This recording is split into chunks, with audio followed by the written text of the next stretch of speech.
Welcome back to The Heat. We're talking about the recent terror attack in Berlin and how Europeans and others in the region are now dealing with terrorism threats. Let's get back to our panel. And Joav, we've been talking about how these terrorists have become self-radicalized in many instances, how ISIS is claiming credit for many of these attacks. And we hear, as I mentioned, that a lot of these attacks are ISIS-inspired. And you wanted to say something about that.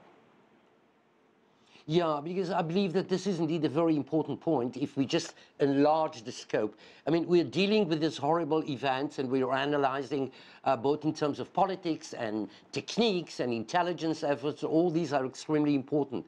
But I believe that behind the whatever contribution, so to speak, ISIL had to be credited. I mean, of course, this is the central engine which is now putting into action in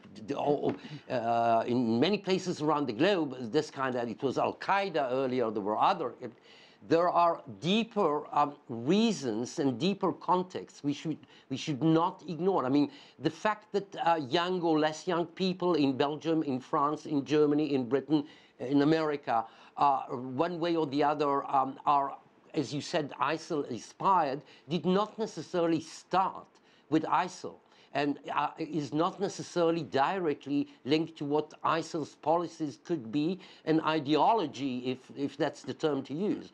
We're speaking about something which goes certainly back to deeper elements which are parts of history, sociology, for example, colonial history of nations such as France or Britain or Belgium or Spain, and which in a way contributes to some kind of social frustration, which is the result of factors which have little to do with ISIL activity, ideology, religion, or supposedly called religion reasons. And this is very important, and indeed the French experience of de-radicalization, as they call it, trying to bring back those of people, proves that most people actually which were sensible to the kind of arguments which led them down the horrible road did not start with religion, did not start with a sympathy with ISIL, but with elements which are more conventional on the social, economic, psychological and mental spheres. Right, I take your point about history and the colonial history of the region, etc., but none of it justifies these attacks, does it? We're not speaking about justification. We're not speaking about a rational ladder according to which, things, this is also part of the great difficulties of public opinions all over the Western world, to understand what is the conflict here.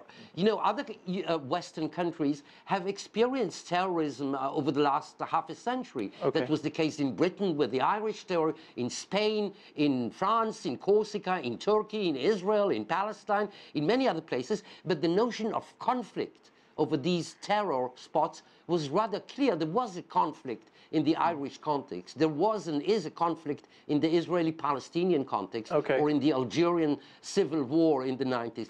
What is the conflict right now? Ask many people in Europe. They have difficulties in identifying where is it that the major engine which pours into the scene so much hatred and bloodshed, where does it lie at?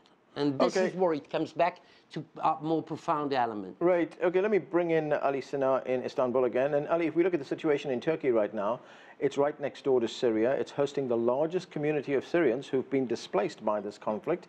Does that, in a sense, make Turkey a little bit more susceptible to attacks than other countries? It is, yes. I mean, right now there are over 3 million Syrian refugees in Turkey and expecting more in few weeks.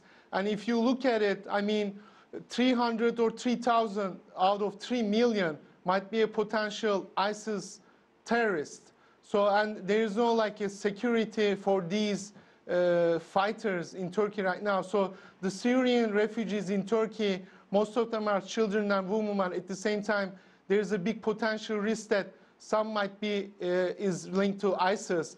And last week attack in Istanbul, one of the suicide bomber was from Syria. So Turkey is also right now need more intelligence from Western part. And also we need to look at the uneducated or jobless people in Turkey, especially on the Syrian refugee side. So the aid from Western is very important. So I see a very disconnect right now between Europe and Turkey, and Europe needs to help more Turkey on Syrian refugees. And I just want to highlight US-led coalition against ISIS with 68 countries right now.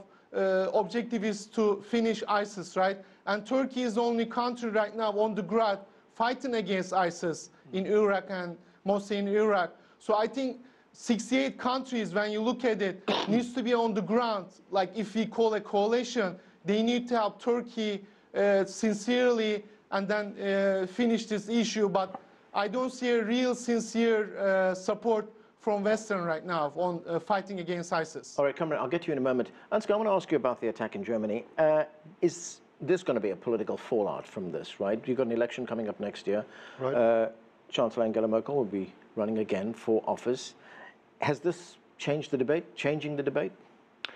It will have an impact on the debate, no doubt, and she is governing right now in a grand coalition with the Social Democrats, with her party of the Christian Democrats, and impacts or conflicts, terror attacks like this one will have an impact. It will increase chances for the right anti-immigration party AfD, Alternative for Germany, and it will lower her own chances to be re-elected. Nevertheless, I think she will be re-elected since it's a grand coalition with the Social Democrats. Right. But it will have an impact, and she has to make clear in the beginning last year, she famously said, "We can do it," when there were nearly 1 million refugees coming to Germany.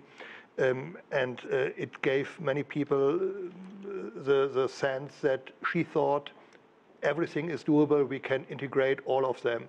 This year there were at least 660 new asylum seekers in Germany. Yeah. And I think we have seen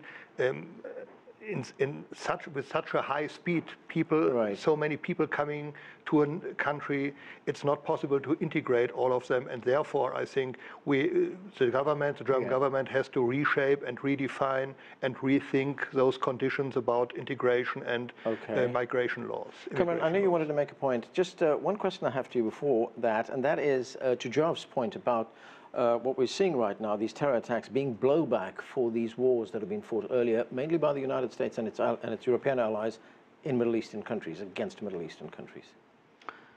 So they're not disconnected. Yeah. There is a continuity here.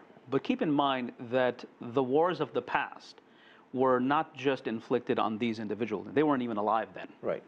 Most of these people are, in their 20s or 30s, maybe 40s. How come we're not seeing large populations do this from that part of the world? So there are intervening variables.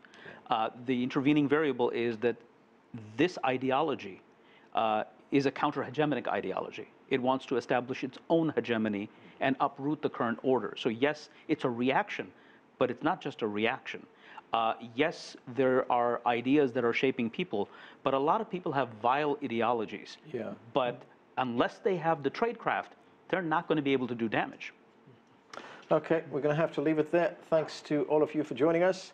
That's it for this edition of The Heat. I'm Arnold Naidu in Washington, D.C. Thanks for watching.